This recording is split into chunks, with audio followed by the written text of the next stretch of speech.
the research that's been done points out and shows that input is not enough. I would say that there is probably a difference between very young learners and adult learners. When I learn with flashcards, there's a very high return on my time. Yes, you're totally correct. Intentional learning is much more effective than incidental learning. But the problem is, if you're learning a language, I think that you're really going to like this video because I interviewed Dr. Lee Reynolds, who is a professor and a researcher at the University of Macau. And so his domain is really language learning. So I asked him a bunch of questions with the purpose of really determining what is the best way to learn languages. And so we talked about language learning research. We talked about input. Is input enough? Is it sufficient just to read and listen to learn a language? Why you should actually focus on vocabulary and how to go about this, vocabulary learning strategies to learn vocabulary faster. We also talked about how to sound like a native speaker. Is it even possible? How to go about it? You really need to listen till the end because Dr. Lee Reynolds also shares a one-year plan, what he would do to learn a language if he had to learn that language in 1 year. And so I'll put all of the takeaways from this interview on my website. I hope that you'll enjoy this video. So Barry, could you introduce yourself, keeping in mind that people are interested in your language learning background, I mean, as it pertains to the research and all that? okay. So I am an associate professor at the University of Macau, and basically I do a lot of research in applied linguistics, specifically vocabulary research, educational technology, and since 2016, a lot about teacher education as well. So after I finished my master's degree, I left the US and went to Taiwan. After I finished my PhD, which was also in Taiwan, in Chinese, I got very interested in research during my PhD, and that's what eventually got me here in Macau. Macau is a very special place. It's a special administrative region of China. So we have two official languages due to the colonial period of the Portuguese. You're one of the few guests that you're a professor, you do research, but you also mentioned that you did your master's degree in Chinese. Did I get that right? I did my PhD. Oh, wow. The master's degree was in the US, but I did my PhD in Taiwan. So I had some courses lectured in English, but I would say most of it was lectured in Chinese. And very impressive because I'm a learner of Japanese, and a lot of people say that Japanese is the hardest language for English speakers, but I think in many ways, Chinese is just a lot harder because of the tones, and the writing system seems a lot more difficult. The pronunciation is just, it's so hard. Yeah, it's good that you have some experience as a language learner with what I would guess is the hardest language among all the languages. So I've had a few guests on this show, and it seems to me that there are two types of people, very serious academics on both sides. There is the camp of it's all about input. Input is necessary and it's sufficient. And anything else that you do, like flashcards, word lists, and so on, it's not really good. It's not a very good return on your time. So you'd be better off just listening and reading to stuff that interests you, comprehensible input.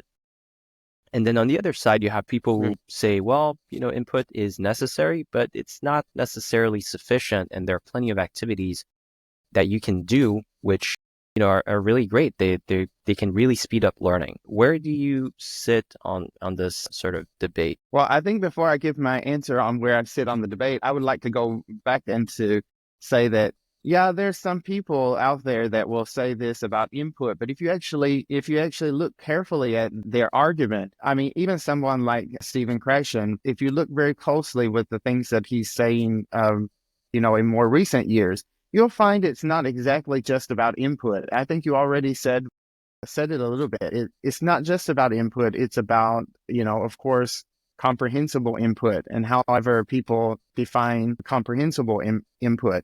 After all, you need to have some practice in the language. You actually have to use the language because we don't use language only with input, right? And I don't think that there is any way that anybody can do use the language to a high level without producing any language, without language use.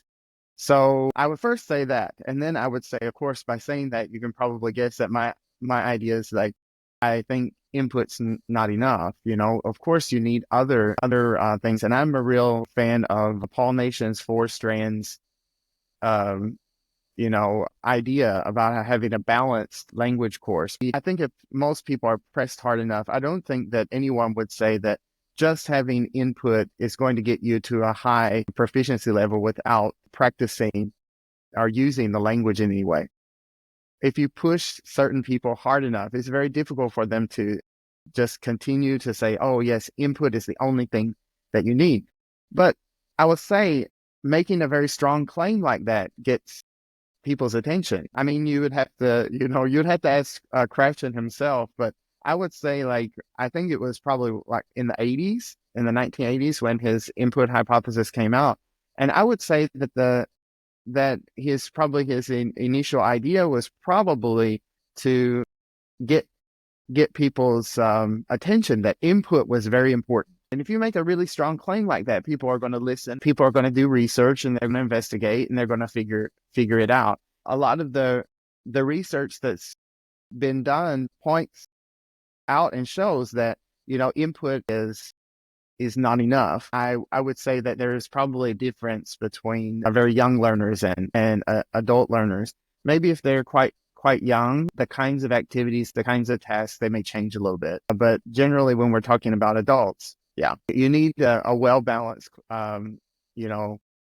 program, whether it's a course you take or whether it's the kinds of things that you engage in independently as a language learner.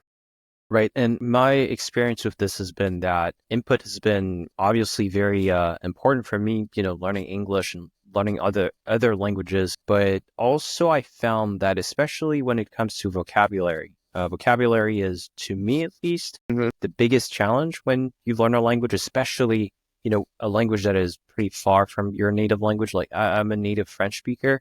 And so learning Japanese, it's just every word is different. And so just getting input, I mean, it's fine. But I found that I got pretty good results using flashcards. I don't know if you're aware of the software, piece of software, Anki, using flashcards and, spaced repetition, retrieval, using the keyword technique, as we talked about with Paul Nation. This has been really very effective, and especially learning the most frequent vocabulary first. I mean, this has been like the return on my time has been huge. But I wanted to get your opinion on this because I saw that you wrote one or two books on vocabulary. And so what is in your opinion, first of all, what importance do you think vocabulary has when you're trying to learn a language? And second, what would be some good strategies to learn vocabulary faster? Okay, so I think probably the most important thing is to make sure that you are learning the right vocabulary. So how do you know what is the right vocabulary? You need to be focusing on the high frequency words. So if you're a beginning learner, I think a lot of people, when they're learning a language, they feel like they need to have a language teacher. Having a language teacher is only good if you have a language teacher that's informed. So some language teachers, they don't know about this idea that they should be teaching high frequency vocabulary. And they may have some intuition. If they're a native speaker, they may have some intuition what is a high frequency word, but still everybody is different about the language that they encounter in their daily life. So sometimes some high frequency for one person may be low frequency for someone else. So I think Paul Nation has done a lot of work. He's created these frequency lists based on corpora, which are large collections of examples of the language use. So he's created these lists. So these lists can help language learners a lot. And there are tests that are associated with those lists that allows someone, at least for English. For other languages, of course, there's probably less. There's some for French, I think. But for other languages, there's actually a need to develop these. But the first thing is to focus on the high frequency words. After that, you need to ask yourself, what am I going to do with the language? Okay. So a lot of people learn languages because they want to go to another country and study get a degree in that country. So there are other lists that have been created, such as the academic word list. So that would be a next step a lot of people should take. They should be focusing their learning on the words that are important to them for them to use the language. If they're not going to do that, necessarily learning the language for an academic purpose, there may be other lists that are available as well that have been created for specific areas that they can use those lists to know which words to focus on. And then after that, of course, Pollination has developed the other list for the mid-frequency words as well. Next, you need to get yourself involved in using whatever language it is for some purpose. I'll give my niece and nephew as examples. Their first language is Chinese. So both of them, I would say that my niece is a really hardworking, like good student, studying very hard, memorizing vocabulary. And then I would say my nephew is not a good student. He doesn't study even for English class. If the teacher gives him a test to take, sometimes he doesn't even finish the test. But if you listen to both of them in English, then my nephew seems more fluent, more confident, and his vocabulary is larger. And I asked him, like, where are you practicing your English? And he's like, well, I play online games. So he found a reason for using English. And then because of that environment, he has to use it in order to engage and enjoy something that he likes. So I would tell people, I know that Pollination probably thinks from the very, very beginning, you should be using the language. And I also agree as well, but sometimes it's very difficult to find, somebody to use the language with in certain places around the world. Of course, we have internet and things like that. But I would say if you're a language learner that you feel a little bit apprehensive about, speaking or engaging with people, you first build up that vocabulary, but then right after that, you need to find some activity. If you enjoy that, you really like that, you'll want to you'll pick up more words like incidentally through just engagement. Some people really get into anime. It is a little bit difficult in the beginning, but I don't know if you're familiar with it, like narrow reading or narrow viewing or narrow listening, because you keep engaging with the same kind of material or the same type of people. They use similar words, just like an author.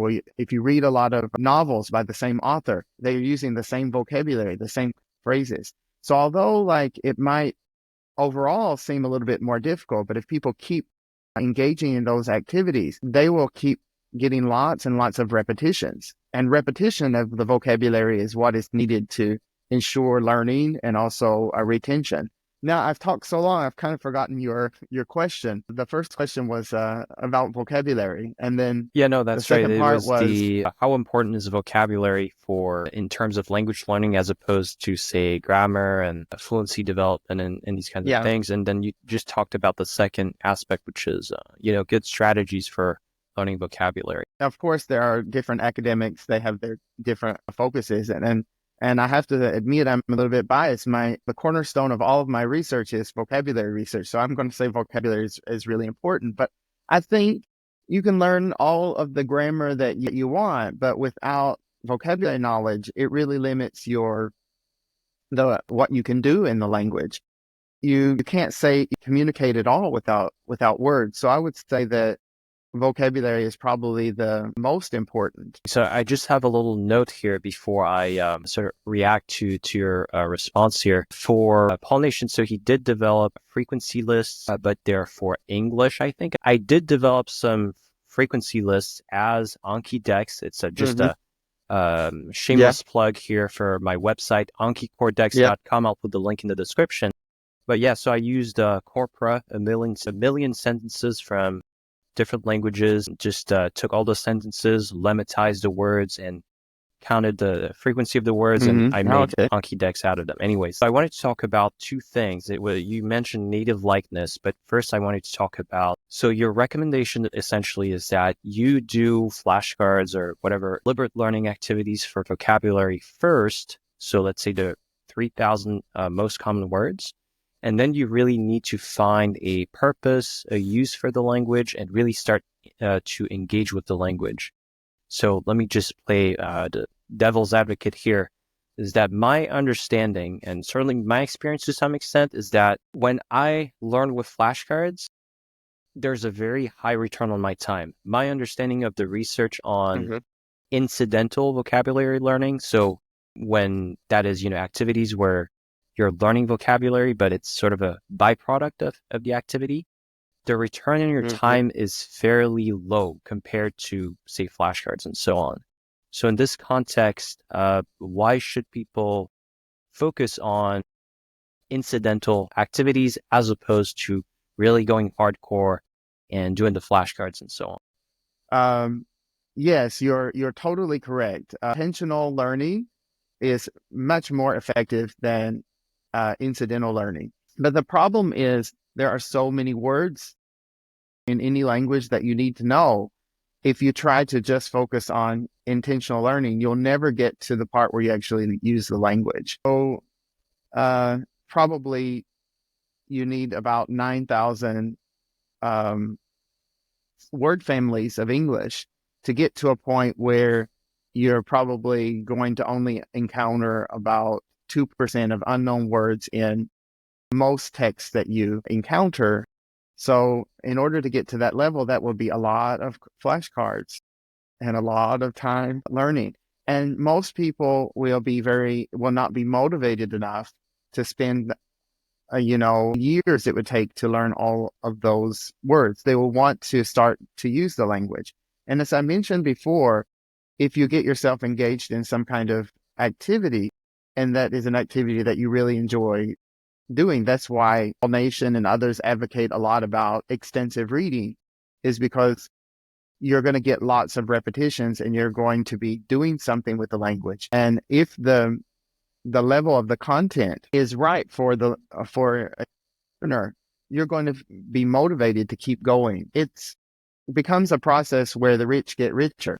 So if you enjoy what you're doing, understand the things you're reading, you're going to want to read more. And if you read more, you're going to encounter a few more words you don't know. And so it's all about the amount. Of course, it's not enough. One thing that I and most people agree on, like most language teachers agree on, is you need a combination.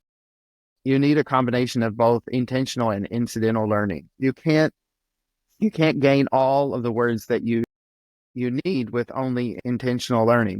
But that's why a lot of the times you have people, they're maybe in a foreign language environment studying the language, then they get placed in and they go abroad, they go into a country where the language they're encountering the language every day. And as long as they're in situations where they have to use that second language to survive, usually their language proficiency goes up.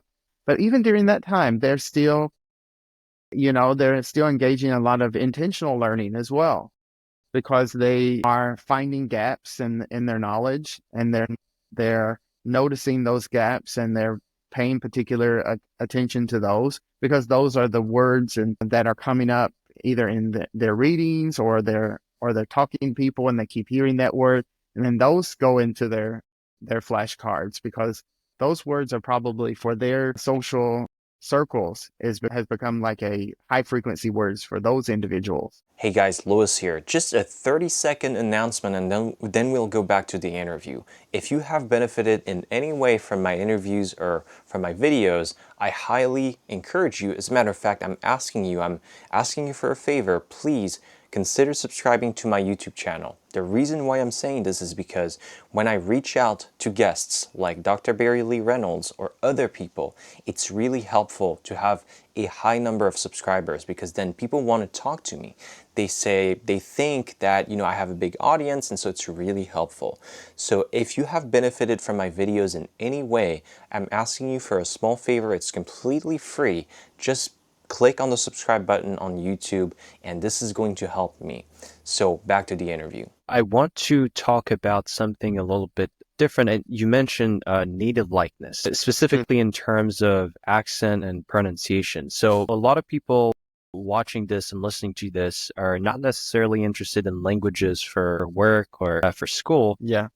It's just a hobby. And for a lot of, especially, I would say probably English learners, they just want to sound like a native speaker. Like you listen to someone and, you're just like, wow, this person is a native speaker. So it's kind of a fun thing to pursue. What is your understanding on how people should go about practicing this accent and all this? I realize that maybe this is not exactly an exact science, but do you have any recommendations here?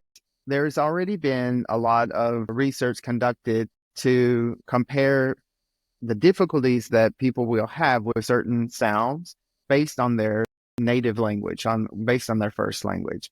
So I would say that there are a lot of resources on the internet. I would say that first go to the internet and see what resources are for people that speak certain languages. And then there are lots of practices that are already out there. Like, for example, Cantonese speakers may have certain problems with certain kinds of first language Cantonese speakers will have problems with certain sounds that first language Mandarin speakers will not have. And there is some different techniques and things like that that they can also work on as well. For example, of course, you need to spend a lot of time with repetition and things like that. Taking a word, breaking it apart, starting with the last sound, a syllable in the word, and then repeating everything up until you get to the first syllable and you're saying the whole word. But there is a lot more to it than that, because certain languages have tones. Like with Chinese, tones are very important, probably more important than pronunciation, because, for example, Mandarin Chinese is spoken by so many different people who speak many different dialects as their first language. So what it's kind of like native speakers of the language they are, or those that may even speak it as their second language, they don't even worry about the pronunciation. What they hear is the tone. So you need to know if it's a tonal language, and that's really important, or not. But I would also caution people that would like to focus on pronunciation. From those people I've spoken to that are like phoneticians and things like that, it takes a lot of effort and a lot of time to invest in having a native-like pronunciation. And you could use that time to do other things. You may spend 30 hours or 40 hours practicing a sound that is already intelligible to most first and second language speakers of the language. Or you could use that time to, read novels and pick up some new words, or work with flashcards, or work on your spelling in the language, or other things that may give you much more returns on that time invested. I know also Paul Nation, also his idea about vocabulary and also other things as well, is that however much time the time that learners spend on learning the language should give them the most returns. So I would caution people that focus too much on pronunciation and say, if you're intelligible, it may be good enough, because you may spend a lot of time and only get a very small thing in return for that time invested. But if the person is very highly motivated and that's what they want, then it will be okay for them. But for most language learners, they want to use the language. That's the purpose, I would say. I would say most of them are not that interested in having perfect native-like, so-called perfect native-like pronunciation. They're more interested in learning the language so they can start to use it. There are very few cases when you would really need to develop a native-like pronunciation, unless you're maybe a spy or something. I mean, I can't really think of any other example where you really need to be on point. And even then, just sounding like a native, you just need to make one mistake and that's it. You don't sound like a native anymore. So, it's just too much time to spend on one thing that at the end of the day, but, nevertheless, people can try to improve their pronunciation up to the point where they're understandable and, easy to understand. So, Barry, I do have one last question, and I asked this to Paul Nation as well. You don't have a job anymore, but finances is not an issue. You have 1 year to learn a language that you have never learned before. So let's say I want to pick a language that is fairly hard, but at the same time, where you don't have to focus too much on the writing system. Let's say German. German is probably a little hard. You've never learned German before. Well, I took one German class as an undergraduate, and I stepped out and I went to the Chinese class. So I don't know if Okay. that was a good decision or not, but Yeah, so then let's pick uh, German then. And you have 1 year yeah. where you don't have anything to, no kids, no job, no cooking, just you live on your own and Mm. you have to learn German up to a pretty high level, as high as you can. What would the daily program look like? Okay, for me, I would first look to see if there was some um kind of phrase book or something like that that gives me immediate, like high frequency phrases that would probably help me to survive, with the language, like where's the bathroom, and that kind of language, because I think, although that is not individual words, but I think it would be very useful language, and I could probably practice from the very beginning. And then after that, I would do my best to try to find out is there any high frequency word list available? And I would spend my time with some kind of flashcard program. I wouldn't use the traditional flashcards, paper based. I would let the program do everything for me, because it's going to put in the repetitions. It's going to know when I'm going to forget. I can also program in the pronunciation and things like that.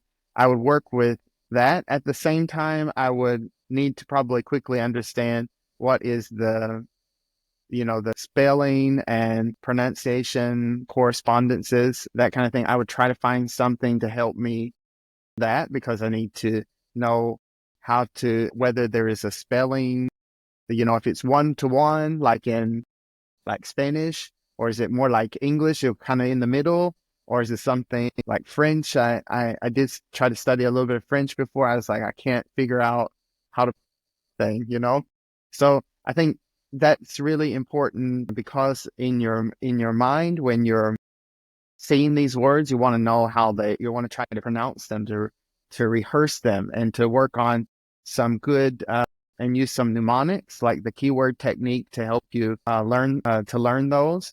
One thing about also with the flashcards that's really important is a lot of people make the mistake of focusing too much on the meaning. High frequency words, we already know the meanings of those words in our first language. People need to work on the productive form of the words, so how to pronounce the words, or how to spell those words out. So what I mean by that is not just, looking at let's say the German word in this case and thinking about what is the English equivalent, but you need to see the English and try to think about, okay, what is the German? And trying to produce it, trying to pronounce it, and trying to spell it out.